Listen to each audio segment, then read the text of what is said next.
det som kallar seg kristendomur, men ikke tåsar om Jesus som en verlig person, og som en verlig frelsare, som livande, som er livet her, som du måste ta emot, som du kan känna.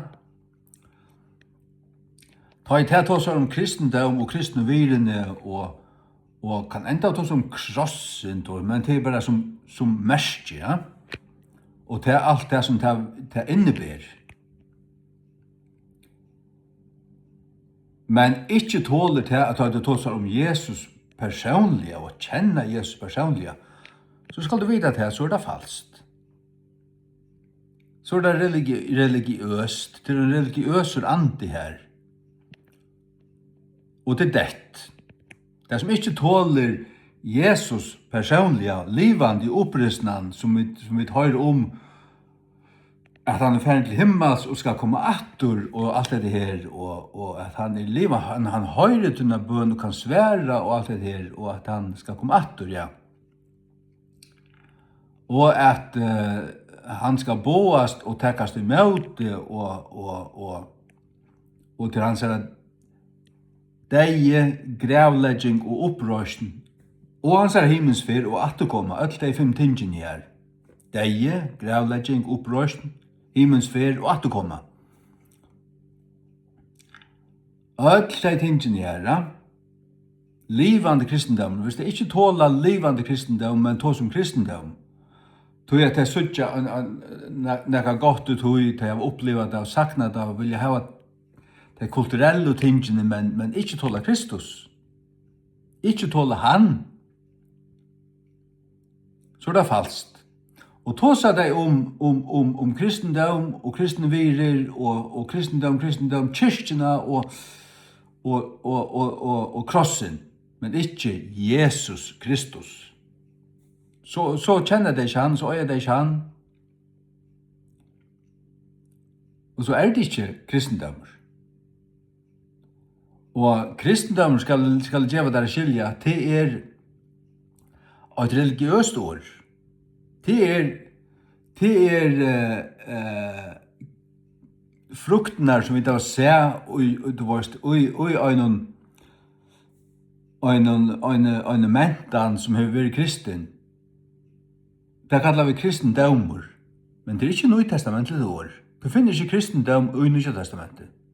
Det som du finner, det er trygg av Kristus, og komme til trygg, og å standa i trunne.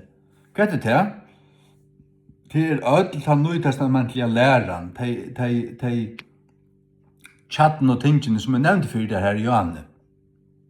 Jesus Kristi deg av krossen, at han var griven, og at han røys opp av tre deg, at han får likamlige til himmels, han røys opp likamlige, og at han skal komme likamlige atter, det er bokstavligt.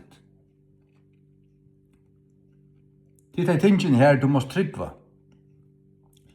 Ikke bare halda, men vita og tryggva og øya Jesus som har byggva ut her.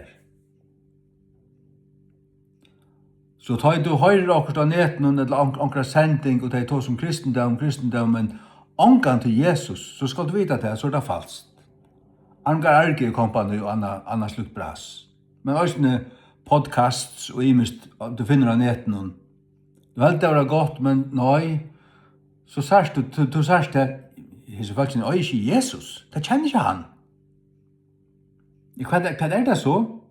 Så er det et tømt skæl, men det er ikke substansen. Hva kan det så ta som kyrkjo til? Hva for kyrkjo er det? Det er Hamskyrkjan, det er katolska hårland, og ikke annet. Er det kyrkja Jesu Krist? Nei, det er det ikke. Kyrkja Jesu Krist er her som han bor ved andasunnen, verlig. De kunne hitja det bort i egnet og snakke om Jesus, at de øye han, og ta de møtte honom. De snakker ikke om kristendom, de snakker om Kristus. Det er himmel hvor måneder å snakke om kristendom og snakke om Kristus. Her som de snakker om Kristus, han som de møtte, som døye for deg, og han som de elsker, som de lever for deg. Her er kristen trygg, her er kyrkjan, Her virkar krosseren, og her kommer öll hine kulturelle og mentanalige tingene vi av sånn. Vi skulle minnas til hva det tjattnan, hva det kommer fra, og at det er Jesus vi må hava. Fæterui og øya.